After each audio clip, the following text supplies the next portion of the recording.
How you got involved in technology?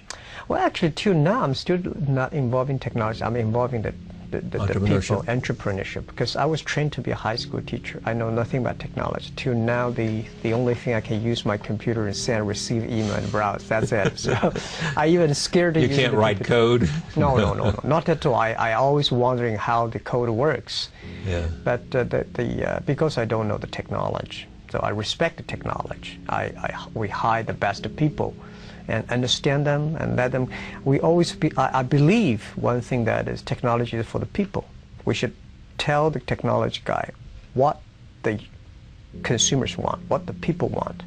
Because I believe 80% of the people in this world are like me. We love technology, but we're scared of technology. So that's, you know. So what was it about you in creating these companies? Well, I started the first internet company in China in 1995 called ChinaPages.com. Just by accident, I came to the States, I found the internet, I said, wow, this something is going to change the world. So I started the business. And you knew it was going to change the world when you saw it? Yeah. I think this thing is going to be huge, but I honestly, I did not know after 15 years that growth that fast. And I worked for myself for 3 years and competed with China Telecom, the SOEs, state-owned business, and then failed, and then joined government for 14 months, and then start Alibaba. To today, I think what we want to do, the business is that when I was entrepreneur, small, tiny business, nobody helped us. So when we grow, we say, wow, China needs a lot of jobs. China needs a lot of small, medium-sized. China needs a lot of entrepreneurs. And what's the best way to help them? Internet. So then we focus on helping the others, and because we help more people and then more people helped us, then the business really grows. You are an apostle for small business. I'm a strong believer. It's my religion, helping small. It is your religion. It's my religion. I think it's a great honor for us that we are born in this stage doing internet, and we suddenly realize we can help so many people, and especially SMEs. It's all about a family. It's all about a family hope. It's all about a family dream. So, I think I'm very honored that it's just a great honor of this life that you can influence so many families just by using the technology and grow. Where is Alibaba going? Still focus on e-commerce, still focus on SME and consumer market, and I think we become the infrastructure of China e-commerce. E-commerce in the States is a dessert, but in China it's become a main course. Because the infrastructure of doing business in China is so bad, but infrastructure of doing business in the States is so good. So it is very difficult for a pure e-commerce company to grow that big in the States, but in China. Just like mobile phones, 10, 15 years ago, the infrastructure of telecommunication was so bad, and the mobile phone banned in China. Today, e-commerce, same thing. So I think there's the best game in this world is helping SME to make money through the commerce. What do you think your core competence is? Our core is culture. It's not the technology. I think technology is a tool. The core competence of our companies, we have 20,000. We grow from 18 people to now 20,000 young people. And we focus a lot on the value and the mission and making sure the culture, everybody work for helping others instead of just making money. And we believe the co-company different from the Wall Street. We believe customer number one, employee number two, shareholder number three. Customer one, employee two, shareholder number three. Yeah, again, this is my religion. It's the customer that pay us the money. It's the employees that drive the innovation. It's the shareholder, and the shareholder always say, I remember the day before we IPO, and a lot of people say, Jack, can I keep up the shares? We were long-term shareholders. But when the crisis came, these guys run as soon as they ran away. They ran away. My people stayed, customers stayed. Yeah. So where you've got a world market now. I mean, you've got traction, big time traction. You can look at the world and say, what we do in China, we can do anywhere. Or not. Well, yes and no. I think we would say we were doing where there's a SME, small, medium-sized business, will be everywhere. I think if their world has SMEs, right. And I'm a strong believer small is beautiful in this century. Last century, big size, big scale. So the 21st century, small is beautiful. Small is beautiful. So we believe as long as any nation, anywhere, you have a small, medium-sized business, we'll be there. Now, are there people here trying to create, do you see people in the United States trying to follow your model and do what you're doing? They tried, but not successful. Why is that? I think U.S. is still big company driven. You know, 10 years ago, the e-commerce in the Western part is focused on big company, focus on buyers, focusing on cut the cost. Right. But in China, we do is that we focus on small, medium-sized companies. We focus on supplies, and I think you don't have to teach the SME how to save the cost because they know better than you do. We will help them to sell things. But USA, we have over 2 million registered users, small, medium-sized individual users in the States right now. I don't know that this is an analogy or not, but Sam Walton at Walmart focused on small towns. He built Walmart by serving people in small towns, not by coming to Manhattan or Boston or Chicago or Los Angeles. I agree with that. I think I've seen people make a fortune by catching shrimps, but I never seen people make a fortune by catching sharks and whales. Right? That is, it's like Forrest Gump told me, right? Shrimp this or shrimp that, and they have a simple dream and making sure people love. Yeah. Exactly right. Yeah. So what are you going to, now that you have a very, very prosperous business, enormous wealth, fame, what is it you want to do? I think the rest of my life is spend more time and the encourage entrepreneurship. I want to. It is your religion and your Yes, Bible. I want to help more SMEs and entrepreneurs and go back to school because I was trained to be a school teacher, and I've been doing business for 15 years, and I think most of the things I learned from schools not correct. I want to go back and share with my. What didn't you learn that you wish you had learned? In other words, what is that they're teaching us that's not correct, and what is correct that they're not teaching us? Well, the MBA schools, a lot of business schools, they teach a lot of skills on how to make money, how to run business. But I want to tell people that if you want to run business, you have to run the value first. To serve the others, help the others, that's the key. Because one thing we believe, if you think about making money, and this is US dollar, this is Japanese yen, we talk all about Hong Kong dollars. Nobody want to make friends with these people. You will never make money. Think about how can you help people. Create value for the others, and then you will get the money. This is how we succeed in China, and this is why you call us or you ask what's the core competence in our company. I try to make the 20,000 young people believe that. It's become religion of the company. The people say, Jack, your companies are crazy. How can you do that? But this is the way we run the business. And I think this is the way 21st century. The other thing is also focus on your own people. Quality. On the old people. I think say that what? The people, on people. Your own people. Yeah. Because right. as I think that China, the best resource is not the coal, it's not the petrol, it's the human brains, the 1.3 billion people. If we develop their brains, and that's got a lot of innovation. That's the best resources we could have. And I'm so honored, have so many young people. The average age of the company is 26 years old. Those great brains, that change the world. And that the brains, the running computer. I hate computer running brains. We should make the human brains run the computers. The technology grows, maybe 500 and 600 years later, machine's going to kill people. Our job is to making sure that a human run the machine serve the people. Computers.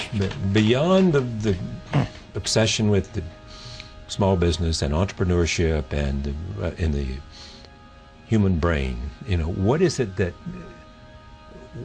about the way the world is going that encourages you or worries you?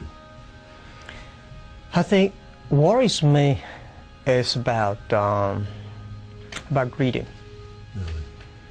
Especially for this, one of the reasons why we have the financial crisis is the greed. When you put the money first, shareholder number one, everybody think about, nation think about the GDP, and the company think about the revenue, profit, and P, and IPO, and the people forgot what they're doing. We're coming here not to make money, come to this world not to make money, we're coming here to experience the life. So that really make me worried. And what make me feel excited, I think the young people, the people who born 1980s and 90s, and these people will find back the values because of the You really believe that? You think we'll have a return to values because of young people? Because the young people, future young people always better. My father was criticized by my grandfather. And my father criticized me, but my father did better job than my grandfather. I did better, and I believe my kids will do better job than us. Nobody can stop it. Now, you work all the time, or do you take time for some balance in your life? If you pause, the answer is you have no balance. Right. Yeah, that's right. Yeah. Yeah. So why is that? Because it's so exciting? Because the challenge is now? It's only a life you know, it makes you happy? What? I think because of the excitement, and because I really treasure and honor this opportunity in my life that I can do things. Because I think my father said, if you were born 30 years ago, earlier, you would probably be in the prison because the idea you think is so dangerous. Yeah. But today, I think no. He said if you were born 30 years ago, you'd be in prison. Before the Cultural Revolution, I would be in prison. They would have gotten you, yeah. The way you talk, the way you think is so ridiculous. But what are the ideas that excite you? Or is it just customers? Customers, first. Yeah. Second is the last century, a company, if you want to grow, I believe you should find a good opportunity. But today, this world never lack opportunity. But today, if you want to be a great company, think about what social problem you can solve. It's not to catch the opportunity. It's about solving the social problems. Because company like Alibaba, we're growing so fast, it's very difficult for one opportunity that can make us last. Such an organization with the power by internet, with millions of SMEs, with 400 million consumers, what kind of problem you can solve? And I'm excited. Anything you mentioned about cloud computing and talking about the mobile things, anything that's happened in the USA is going to happen in China. Will we continue to lead that technological revolution? You mean the States? Yeah. Yes and no. Because you've got smart people that have more education now.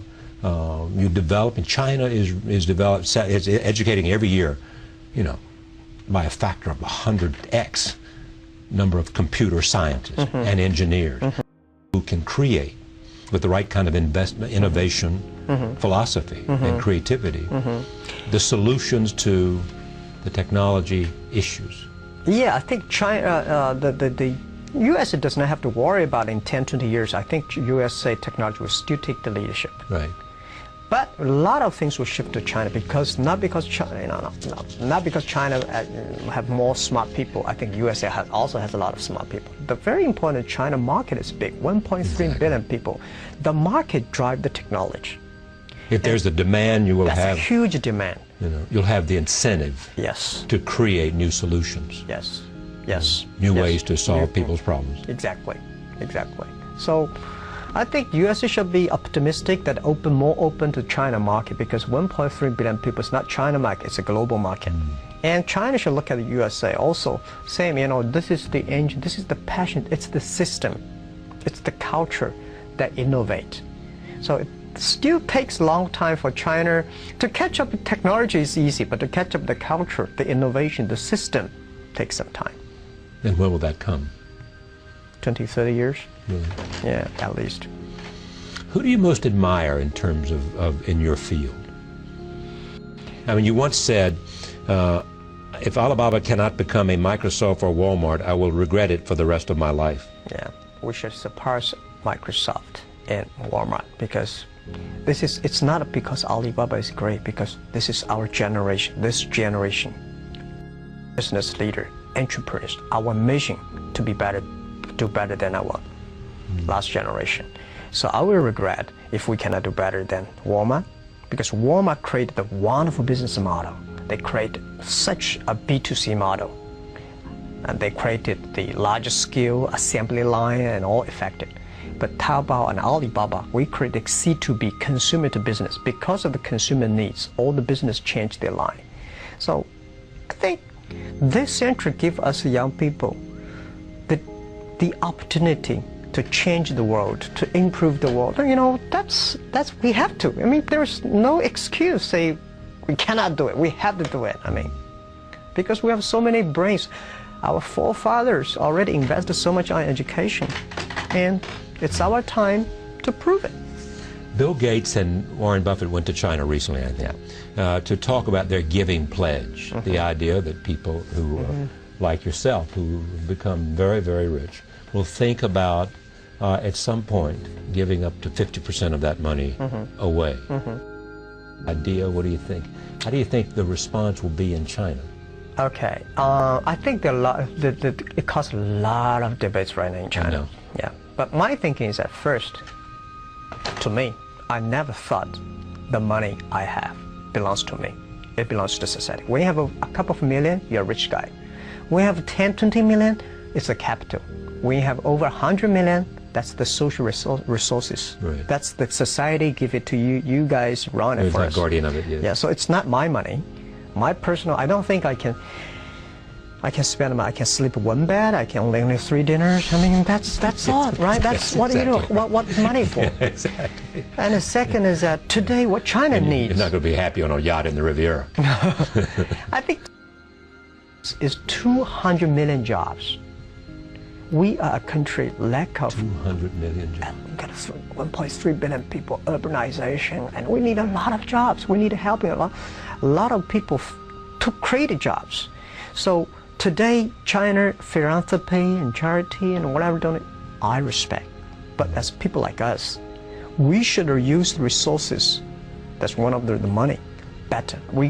I think we can run the resources better than the government. So how, when we are still young, by supporting the society? And I don't think I will regret when I'm 80 years old, 70 years old, I start to donate money.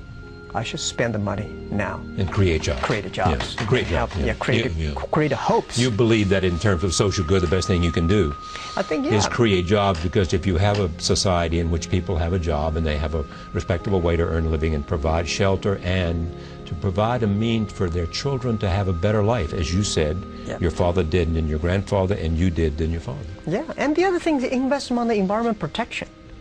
That China, you know, I lost 2 great young people last year because of the cancer. They're only 20s.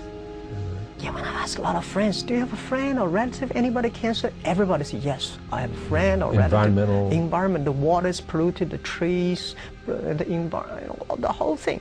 So we think, this is what it become another religion. If we grow our business but without caring for the environment, we are killing our kids or killing our own future. So this thing is more important today in China than just giving money to somebody and do the thing. So it's not 50%, why not 90%? Why did you call the company Alibaba? I like the spelling, I like the vision, Alibaba Open Sesame. I believe the internet is open sesame, and there is a password that to everybody that you can find great people, you can find great opportunities of business and improve people. That is open sesame start.